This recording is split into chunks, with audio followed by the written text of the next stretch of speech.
बाद में माउंट हुआ सेक्टर का सीन दिखाया जाता है जहां पर लाशें पड़ी होती हैं, बहुत सारा ब्लड बिखरा होता है और यहीं पर दिखाते हैं कि कुछ सेक्टर्स के लोग वहां पर आते हैं क्योंकि जाहिर सी बात है माउंट हुआ के ऊपर अगर अटैक हुआ है तो बाकी के अलायंस के जितने सेक्टर्स हैं वो सभी लोग वहां पर जरूर आएंगे। तो बहुत ही पावरफुल फोर्सेस वहां पर इकट्ठी होकर आती है। बाकी के जितने भी राइटियस सेक्टर्स होते हैं उन सभी के लीडर्स भी वहां पर आए होते हैं। शाओलिन टेंपल के, वुडैंग सेक्टर के और बाकी के टैंग फैमिली के लोग वहां पर आते हैं और आने के बाद जब खून खराबा देखते हैं और ग्राउंड के ऊपर खून की नदियां बहती हुई देखते हैं तो ये देखकर वो लोग हैरान हो जाते हैं। शाओलिन के मॉन्क कहते हैं अमिताभा ये किस डीमन का काम है जिसने यहाँ पर खून की नदियां बहा दी। माउंट हुआ के सेक्टर का कोई एक इंसान भी जिंदा नहीं बचा और बाकी के सभी लोग भी हैरान होकर कहते हैं कौन है यहाँ पर, किसने ये सब कुछ किया है, कौन सा डीमन है, जल्दी से यहाँ पर बाहर निकलो। वुडैंग सेक्टर के एल्डर कहते हैं कि मुझे लगता है कि वहां पर कोई तो है जो अंदर से निकल कर आ रहा है। तो वहां पर सामने एक बिल्डिंग के अंदर से एक बंदा बाहर की तरफ निकल कर आता है और उसने वहां पर जो कपड़े पहने होते हैं उसके ऊपर प्लम ब्लॉसम बने होते हैं। इसका मतलब है कि वो माउंट हुआ का ही एक डिसाइपल है। तो माउंट हुआ का डिसाइपल बाहर निकलता है, बुरी हालत में होता है। वहां पर आने के बाद उनसे कहता है एक इंसान ने माउंट हुआ को पूरी तरह से बर्बाद कर दिया। तो एल्डर चलाकर कहते हैं ये तो माउंट हुआ सेक्टर का एक इंसान है और अभी तक जिंदा है। जब किसी के साथ ही वो लड़का जो वहां पर उनसे कह रहा होता है कि एक इंसान ने यहाँ पर ये सब कुछ किया है और इसी के साथ उसके ऊपर भी वहां पर पीछे से तलवार के साथ एक स्लैश लगती है। जब उसके ऊपर स्लैश लगती है तो इतना पावरफुल प्रेशर रिलीज होता है, सभी लीडर्स और सभी लोग बहुत ज्यादा हैरान हो जाते हैं और कहते हैं कि जल्दी से इस प्रेशर को ब्लॉक करो, ये तो बहुत ही पावरफुल फोर्स है। तो वहां पर उस लड़के की बॉडी के कटे फटे टुकड़े जो होते हैं उड़ते हुए उनके पास आकर गिरते हैं। वो सभी लोग जो होते हैं अपने आप को वहां पर बचाते हैं और सामने की तरफ देखते हैं कि आखिर वहां पर कौन है। तो लीडर चिल्लाकर कहते हैं कि कौन हो तुम, जल्दी से सामने आओ, तुम डीमन कहीं के, तुमने ये क्या कर दिया है। तो वहीं पर दिखाते हैं कि एक लड़का वहां से निकल कर आता है जो कि हमारी सीरीज का हीरो होने वाला है। तो हमारा हीरो वहां पर से माउंट हुआ सेक्टर के लीडर का सर अपने हाथ में पकड़कर उनके सामने आता है और वहां पर आने के बाद कहता है देखो तो देखो कौन आया है। Shaolin, Wudang, Qingcheng, Namgung, Tang family सभी लोग यहाँ पर आए हैं। यहाँ पर तो पूरा रश लगा हुआ है।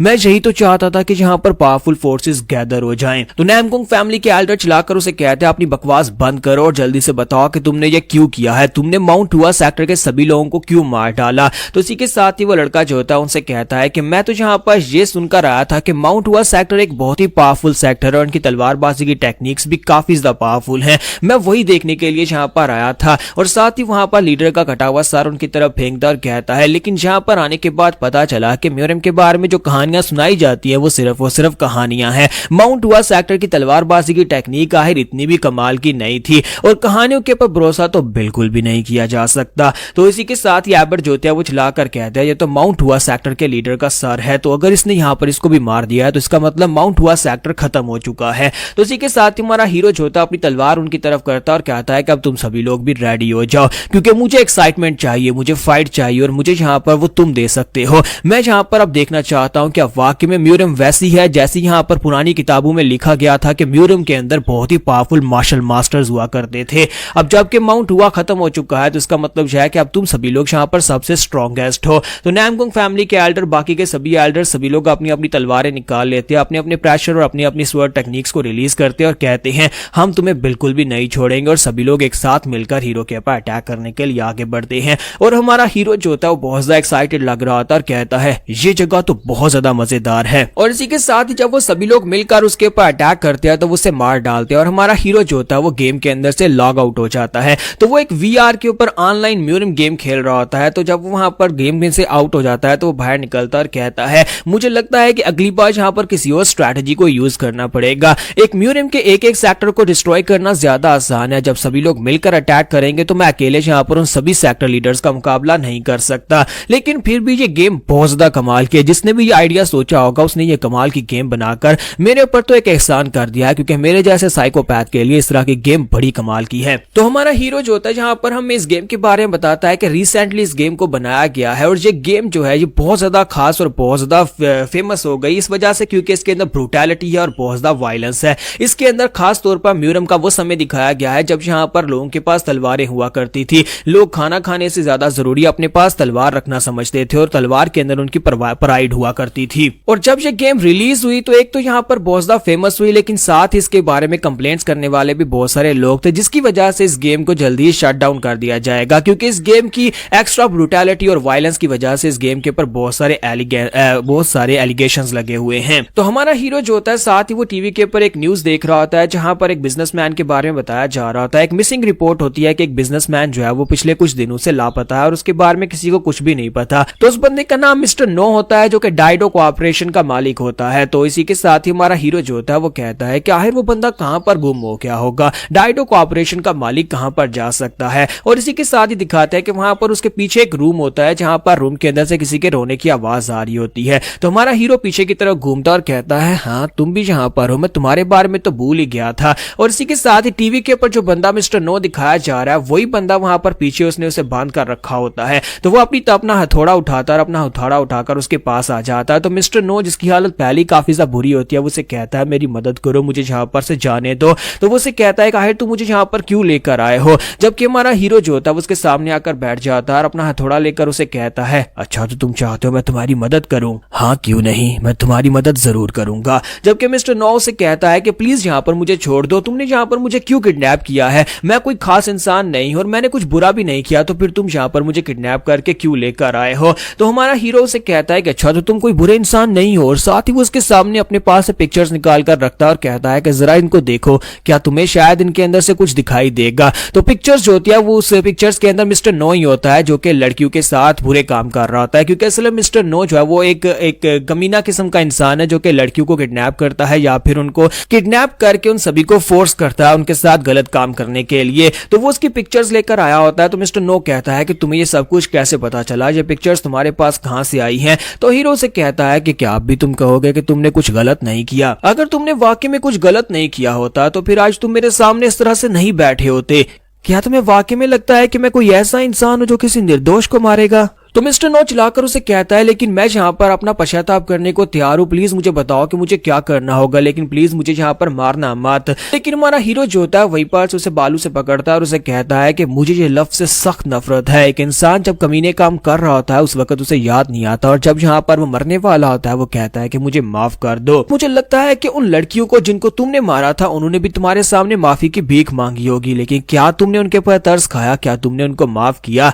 अब मुझे नहीं लगता कि मैं यहाँ पर तुम्हें माफ कर सकता हूं। और इसी के साथ ही वो अपने हथौड़े को ऊपर उठाता है उसे मारने के लिए। जब वो हथौड़े के साथ उसका सर फोड़ने लगता है इसी के साथ ही मिस्टर नो जो होता है वहीं पर से सामने की तरफ उसे धक्का देता है। वो अपने सर के साथ उसके पेट के ऊपर अपना सर टकराता है। तो हमारा हीरो पीछे की तरफ गिरता है जिसकी वजह से मिस्टर नो भी पीछे की तरफ गिर जाता है। और पीछे गिरने के साथ ही वो अपने हाथों पर जोर डालता है और उसकी रस्सियां खुल जाती हैं। जब उसकी रस्सियां खुल जाती हैं तो उसी के साथ ही मिस्टर नो अब यहाँ पर उसे गाली देता है और कहता है कि कुत्ते कहीं के, अब देख मैं तेरा क्या बनाता हूं। और साथ ही वो उसका हथौड़ा भी उठा लेता है और उसे कहता है कि अब तू मेरे हाथ से मरने वाला है। और साथ ही वो थोड़ा लेकर जंप करते हुए आगे बढ़ता है, हमारे हीरो के ऊपर अटैक कर देता है। लेकिन हमारा हीरो पीछे की तरफ जंप करते हुए उसके अटैक को अवॉइड कर लेता है। फिर साथ ही वहीं पर से उसके पेट में एक जबरदस्त पंच मारता है। जब उसे पंच मारता है फिर साथ ही वहां पर से उसके मुंह पे पर अपना घुटना मारता है जिसकी वजह से मिस्टर नो जो होता है वो ग्राउंड के ऊपर गिर जाता है। और गिरने के बाद वो फिर से कहता है कि मुझे यहाँ से भागना होगा, प्लीज मुझे माफ कर दो, मुझे मत मारना, प्लीज मुझे यहाँ पर से जाने दो। और जैसे वो लुढ़कता वहां पर से आगे की तरफ बढ़ता है दूसरे रूम की तरफ और कहता है कि मैं मरना नहीं चाहता।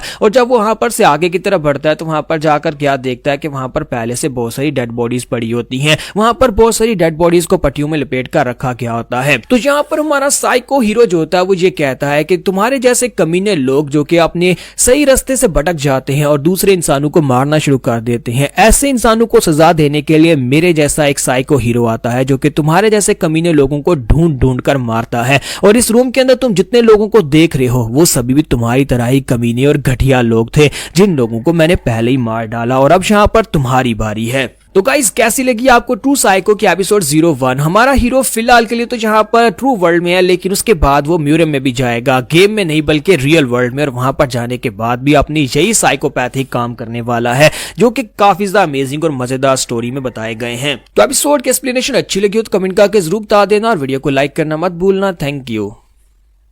तो गाइस कैसे हैं आप सब लोग ट्रू साइको के एपिसोड 02 के साथ हाजिर हो। तो लास्ट एपिसोड के एंड पे हमने देखा था कि हमारा साइको जो होता है वो आगे बढ़ता है अपना हथौड़ा लेकर, जबकि दूसरी तरफ मिस्टर नो जो होता है वो उस रूम में पहुंच जाता है जहां पर उसने पहले उस जैसे बहुत सारे क्रिमिनल्स को मारकर उनकी बॉडीज को रखा होता है। तो मिस्टर नो अब यहाँ पर भीख मांगना शुरू कर देता है और कहता है कि मुझे छोड़ दो, प्लीज मुझे माफ कर दो, मैं यहाँ पर से दोबारा ऐसा कोई काम नहीं करूंगा। लेकिन वो उसे कोई भी मौका नहीं देने वाला और उसे मार डालेगा। जब वो उसके करीब पहुंचता है और उसके ऊपर अटैक करने वाला होता है इसी के साथ ही पीछे का दरवाजा टूट जाता है। दरवाजा टूटता और वहां पर से पुलिस वाले लोग अंदर आते हैं, तो पुलिस वाले वहां पर भागते हुए अंदर आ जाते हैं और आकर उसे रंगे हाथों पकड़ लेते हैं और उसे कहते हैं कि जहां पर हो वहीं पर रुक जाओ। तो पुलिस का चीफ जो होता है वो अपनी गन निकालता है और उसे कहता है कि डोंग बोंग सू, बस करो, बहुत हो गया। हम तुम्हें यहाँ पर किडनैपिंग और साथ में मर्डर और साथ में बहुत सारे ऐसे घिनौने क्राइम जो तुम कर चुके हो उनकी वजह से हम तुम्हें गिरफ्तार करने के लिए आए हैं। अगर तुम रेजिस्ट करोगे तो तुम्हें यहीं पर गोली मार दी जाएगी, इसलिए रेजिस्ट करने के बारे में तो सोचना भी मत। जब किसी के साथ ही माय डॉग उन लोगों से कहता है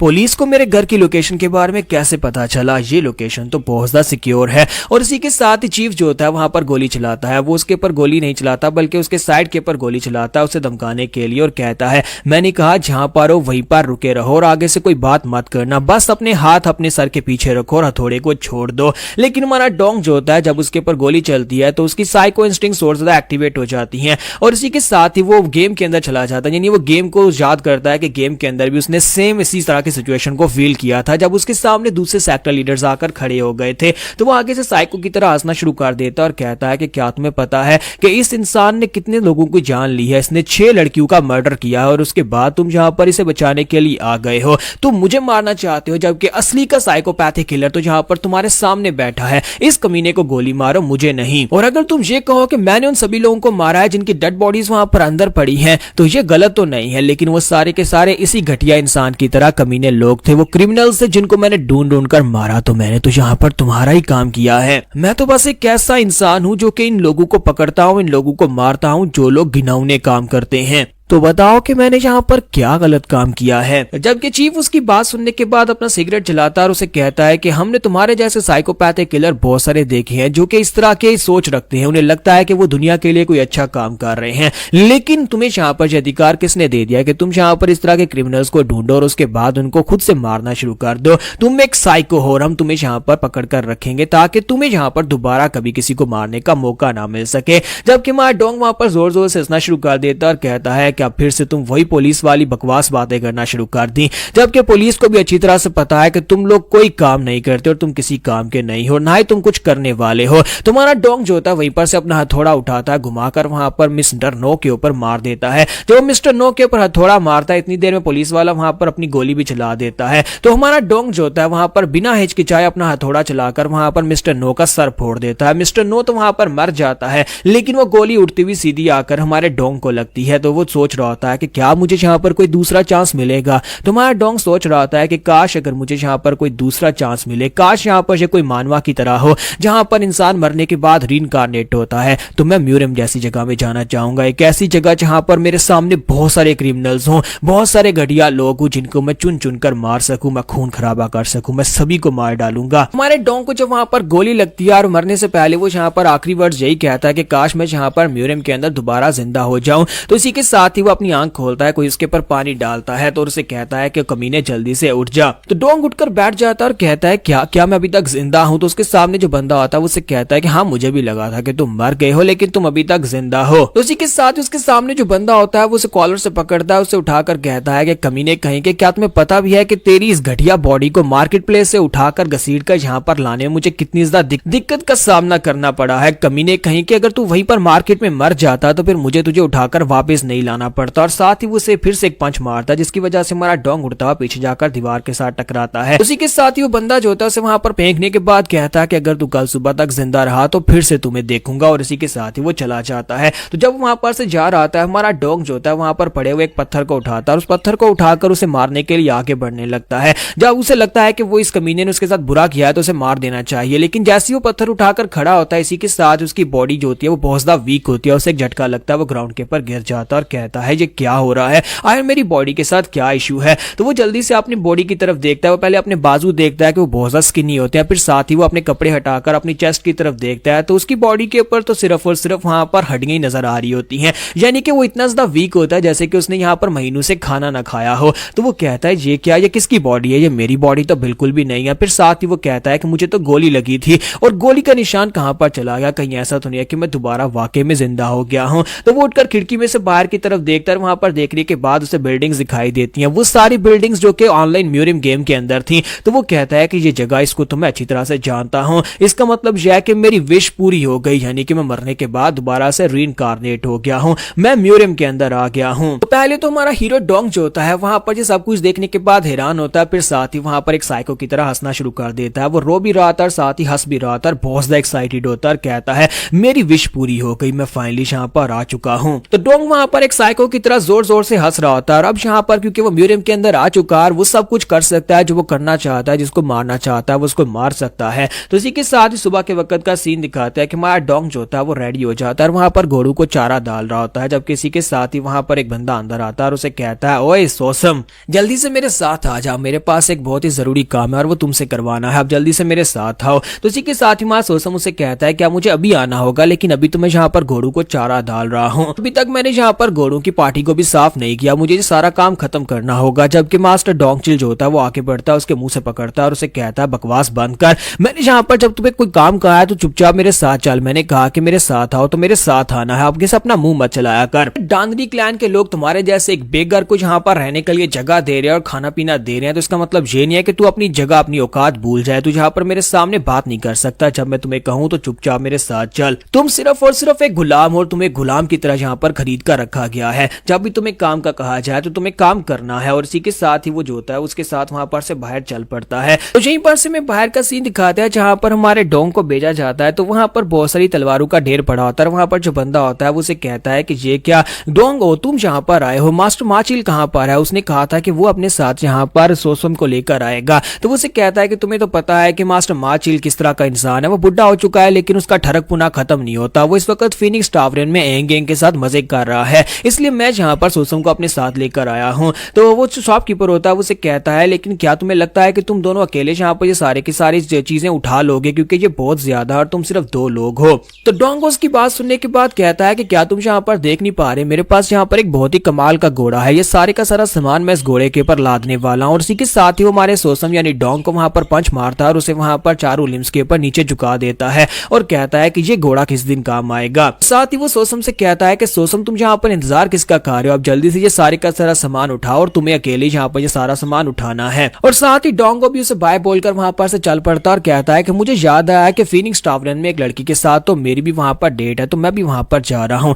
इसलिए अब ये सारे का सारा काम तुम्हें अकेले ही करना होगा। तो सोसम मुझे लगता है कि शाम तक तुम ये सारा काम खत्म कर लोगे, यहाँ पर ठीक से मेहनत करना, क्योंकि अगर शाम तक ये काम खत्म नहीं हुआ तो मास्टर माचिल तुम्हें जिंदा नहीं छोड़ेंगे, वो तुम्हें बहुत ही बुरी तरह से पीटने वाले हैं। तो यहाँ पर हम लोग अपनी एपिसोड 02 का एंड करेंगे और नेक्स्ट एपिसोड में हम लोग देखेंगे कि सबसे पहले माचिल मरेगा या फिर डोंगो मरेगा, क्योंकि अब हमारा सोसम वो वाला सोसम नहीं रहा जो पहले कभी सोसम हुआ करता था, क्योंकि अब यहाँ पर इसकी बॉडी के अंदर डोंग बोंगसू रीइंकार्नेट हो चुका है। तो कल की एपिसोड काफी ज्यादा इंटरेस्टिंग होगी।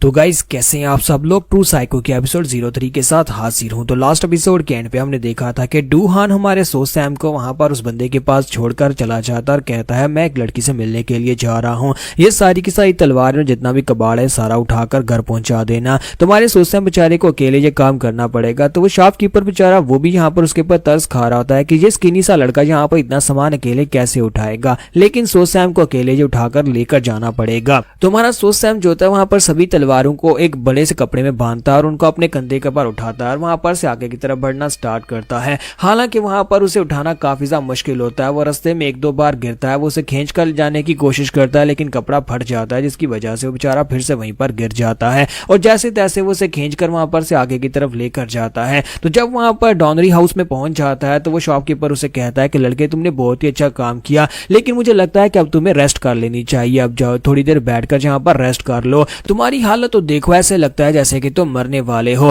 क्योंकि ऐसे लगता है कि तुमने कितने दिनों से खाना नहीं खाया होगा। तो सोसम उसे कहता है नहीं मैं बिल्कुल ठीक हूँ और वो लड़खड़ाता वहां पर से आगे की तरफ बढ़ता है। जैसे वहां पर गली में आगे की तरफ जाने लगता है क्योंकि उसे अपने स्टेबल में वापस जाना होगा, उस घोड़ों के स्टेबल में जहां पर वो रहता है। तो वो जैसे थोड़ा सा आगे बढ़ता है तो गली में उसके सामने खट्टा खट्टा मस्टंडा आकर खड़ा हो जाता है और वो बंदा उसे कहता है कि अब तू कौन है कमीने, क्या तू यहाँ पर साइड पर नहीं हटेगा। तुम्हारा सोसम जो होता है उसकी तरफ देखता है और उसे माफी मांगता और कहता है कि मुझे माफ कर दो, मैं अभी हट जाता हूँ। लेकिन इतनी देर थी कि वो बंदा जो होता है उसके मुंह पर पाँव दे मारता है, यानी वो उसे किक दे मारता है। तो जैसे वो सोसम को वहां पर किक मारता है तो बेचारा सोसम जो कि पहली अधमरा है वो उड़ता हुआ पीछे जाकर काफी दूर गिरता है और फिर साथ ही वहां पर उसे फिर से एक पंच पड़ता है, यानी कि वो बंदा जो भी था वो उसे बुरी तरह से पीट रहा होता है। और हमारा सोसम जो होता है वहां पर अपने पास को याद कर रहा था और कहता है कि ये सब कुछ कैसे यहाँ पर गलत हो गया, क्या मेरे पेरेंट्स के उस बड़े टाइफून में मर जाने के बाद जब मैं अकेला रह गया था। तो ये सोसम की बात कर रहा होता है कि सोसम के पेरेंट्स एक टाइफून में मर गए और वो कहता है कि या फिर ये सब कुछ गलत तब हुआ जब मैं डोनरी क्लैन में आया और इनके पास आकर कहा कि मुझे यहाँ पर काम दे दो और बदले मुझे बस खाना दे दिया करो,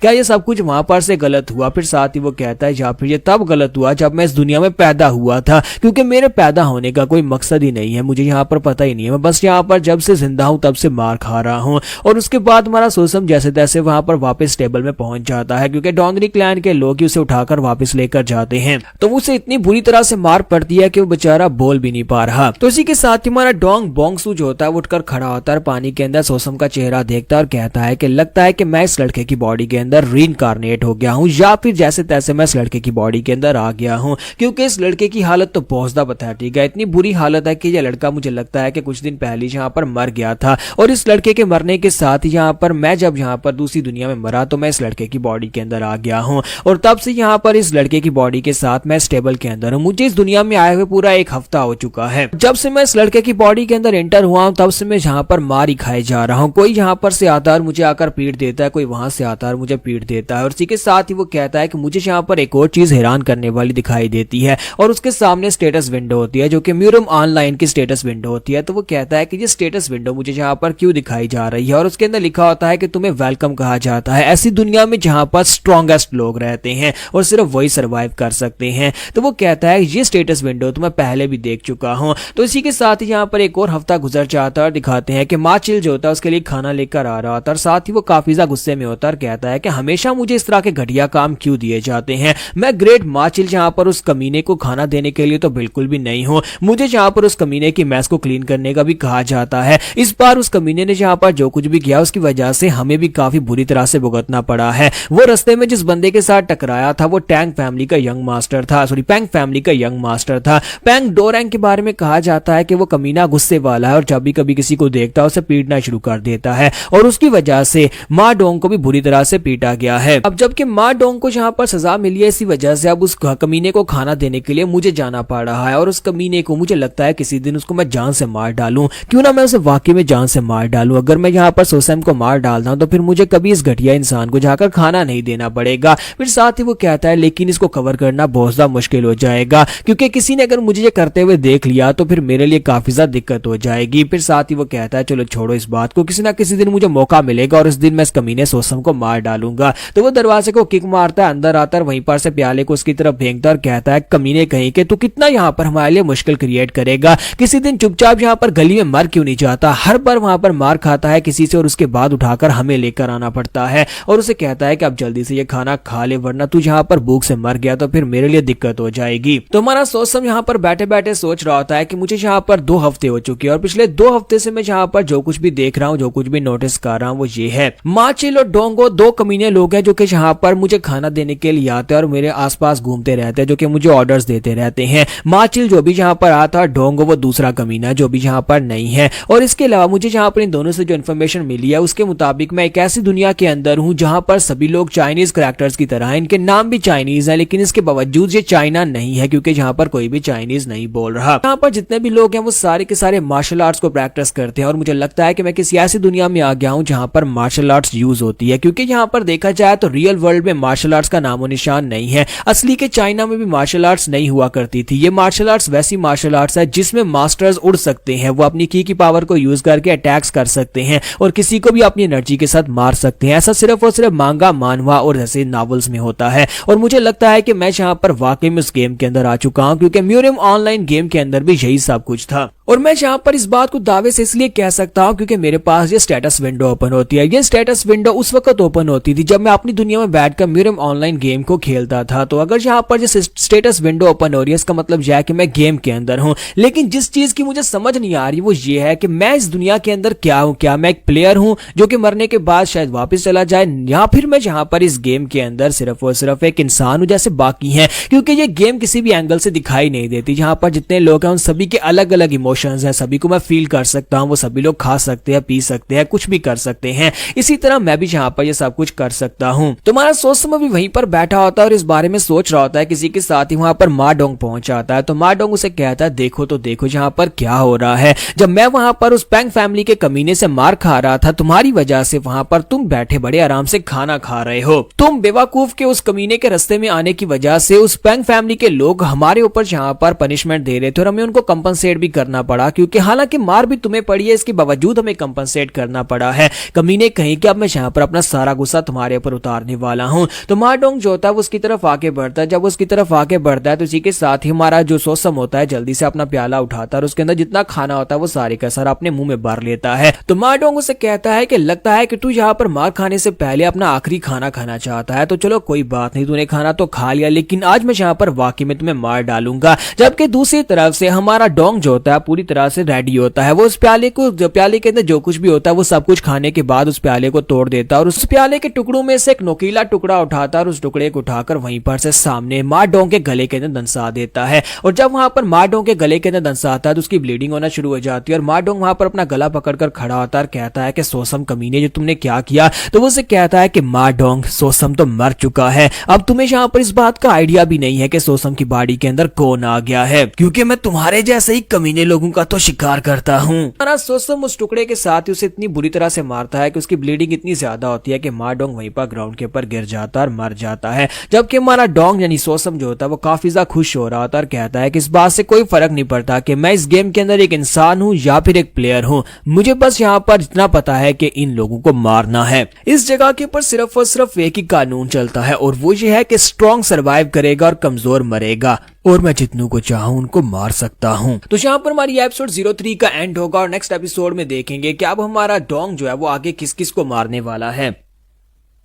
तो गाइस कैसे हैं आप सब लोग। ट्रू साइको के एपिसोड 04 के साथ हाजिर हो। तो लास्ट एपिसोड के एंड पे हमने देखा था कि हमारा डोंग बोंगसू जो कि अब यहाँ पर म्यूरियम के अंदर सोसम की बॉडी के अंदर रीइंकार्नेट हो चुका है, वो यहाँ पर अपने सबसे पहले प्रे को मार डालता है और उसे मारने के बाद वो काफी ज्यादा एक्साइटेड होता है और कहता है ये एक ऐसी दुनिया है जहाँ पर सिर्फ और सिर्फ स्ट्रॉन्गेस्ट ही सर्वाइव कर सकते हैं। जैसे कि मैंने यहाँ पर माडोंग को मार डाला है, माडोंग के मरने के बाद अब यहाँ पर मैं और जिसको भी चाहूँ उसे मार सकता हूँ। और साथ ही वो सोच रहा होता है कि इस दुनिया के अंदर सिर्फ और सिर्फ एक ही रूल है कि तुम अगर स्ट्रॉन्गर हो तो तुम किसी को भी मार सकते हो, और अगर मैं यहाँ पर स्ट्रॉन्ग बनना चाहता हूँ तो फिर मुझे मारना होगा, मुझे और ज्यादा लोगों को मारना होगा। जितने ज्यादा लोगों का मैं शिकार करूंगा उतना ज्यादा मैं स्ट्रॉन्गर बन सकता हूँ। मेरी दुनिया में ऐसा नहीं था, मेरी दुनिया में बहुत सारे कानून थे लेकिन यहाँ पर कोई कानून नहीं होता, यहाँ पर जंगल का कानून चलता है। मैं अपने से ज्यादा स्ट्रॉन्गर लोगों को भी चैलेंज कर सकता हूँ, मैं अल्फा मॉन्स्टर्स को भी चैलेंज कर सकता हूँ क्योंकि यहाँ पर बहुत सारे पावरफुल लोग हैं। हालांकि इस वक्त मेरे से तो सभी लोग ही ज्यादा पावरफुल हैं और मैं यहाँ पर उन सभी लोगों को जैसे चाहे वैसे चैलेंज कर सकता हूं और मैं अपने हंट को कंटिन्यू कर सकता हूं।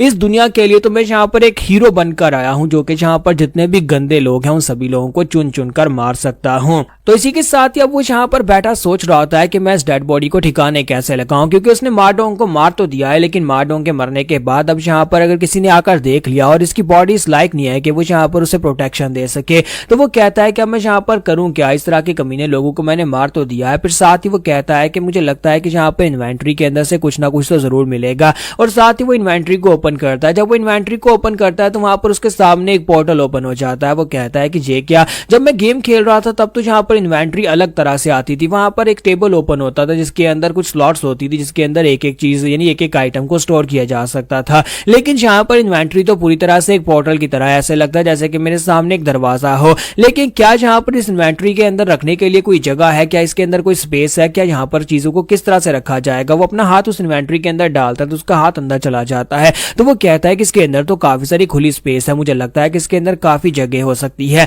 और इसी के साथ ही वो कहता है कि चलो यहाँ पर इस डेड बॉडी को इसके अंदर रख कर देखते हैं। अगर यहाँ पर डेड बॉडी इसके अंदर चली गई तो फिर तो मुझे सबूत मिटाने के बारे में बिल्कुल भी चिंता करने की जरूरत नहीं है। तो वो कहता है जैसे गेम के अंदर जहाँ पर चीजों को इन्वेंट्री में रखने के लिए उस चीज के ऊपर हाथ रखा जाता था, वैसे यहाँ पर मैं इस चीज के ऊपर हाथ रख के सोचता हूँ और साथ ही वो उसके मुंह के ऊपर जाकर हाथ रखता और कहता है कि इन्वेंट्री में स्टोर कर दो। जैसे वो इतना कहता है, इसी के साथ ही वहां पर से वो बॉडी जो होती है पूरी तरह से गायब हो जाती है। बॉडी गायब होने के बाद वो वहां पर इस इन्वेंट्री के अंदर चली जाती है, यानी उसका जो पोर्टल होता है उसकी इन्वेंट्री होती है उसके अंदर चली जाती है, जहां तक कि उसका खून ब्लड वहां पर जो कुछ भी होता है वो सब कुछ अंदर चला जाता है। तो वो कहता है कि इतना बड़ा सबूत यहाँ पर से इंस्टेंटली गायब हो गया, यानी कि मैंने किसी को मारा, सबूत मिट गया, किसी को पता भी नहीं चलेगा। सारी जिंदगी कोई ढूंढता रहे लेकिन किसी को यह नहीं पता चलेगा कि मैंने यहाँ पर मार्डोंग को मारकर उसकी बॉडी को अपनी इन्वेंट्री के अंदर छुपा लिया है। इसका मतलब यह है कि मुझे तो यहाँ पर कोई कभी पकड़ ही नहीं सकेगा। और साथ ही वो सोच रहा होता है क्या यहाँ पर इसके अंदर जिंदा चीजों को भी रखा जा सकता है, क्योंकि इसके अंदर काफी सारी स्पेस है। अगर यहाँ पर इसके अंदर डेड बॉडी को रखा जा सकता है तो फिर जिंदा इंसान को भी तो रखा जा सकता है।